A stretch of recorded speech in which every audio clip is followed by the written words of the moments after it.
Speaker. Madam Speaker, I'm opposed to the misguided cuts to high-speed rail funding in this bill.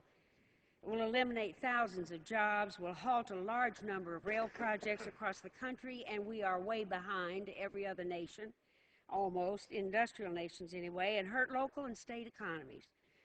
This is the latest in the majority's agenda that can best be described as penny-wise and pound-foolish. In their pledge to America, the majority made a promise to the American people, quote, "We will fight efforts to use the national crisis for political gain," end quote, they declared. Sadly, that's what they're doing today, using disasters in America's heartland as a political tool to try to eliminate a job creation program, one of the very few we have, is just wrong. Thousands of jobs and millions of dollars in economic investment are at stake, and yet this fight brought to us today is little more than an unnecessary ideological battle. The high-speed and intercity passenger rail program is critical to our country's competitiveness. It puts Americans back to work, it revitalizes our construction manufacturing sectors, boosts the domestic economy, and helps end U.S. dependence on foreign oil. It is both unwise and ineffective to cut important funding from one project in order to pay for disaster relief. We are a nation that should be able to both build for the future, in fact we must, and provide for our fellow citizens in need today. High-speed rail creates jobs, and every $1 billion of high-speed rail and intercity passenger rail construction funding supports 24,000 jobs.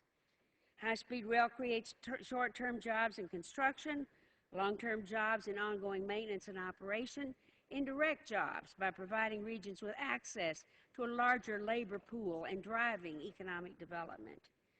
In my home state of New York, the United States Conference of Mayors estimates at least 21,000 new jobs and $1.1 billion in new wages with the construction of high-speed rail along the Empire Corridor from Buffalo to Albany. High-speed rail also creates the economic corridors of the future. A high-speed rail line in western New York as currently planned would reduce the travel time significantly and expand the western New York labor market to 955,562 workers, would make us the 26th largest metro area in the world, and that means new businesses will be drawn, and then we plan to connect to the cities of Montreal, Toronto, and to the rest of the eastern seaboard, and for the first time in many years we may even be able to go west. In New York, high-speed rail will be our next Erie Canal. Nationally, it is rightfully being compared to the national highway system. Both spurred local development, brought millions of jobs to the country and the nation, and at this point in time, we must not let this opportunity slip away.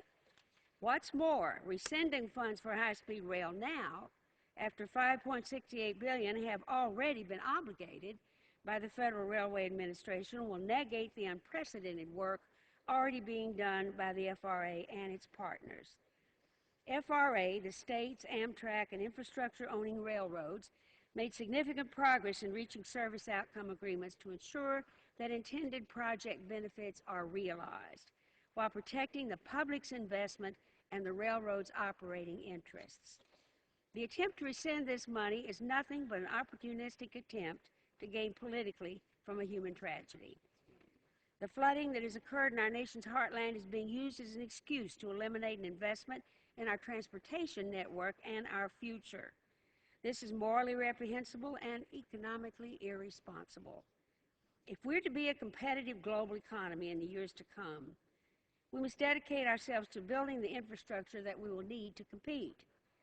To rescind these funds now, after so much progress has been made, and at a time when investments in our own infrastructure and our country are so sorely needed, is quite simply an act of foolishness. I yield back the balance of my time. Today's time has expired.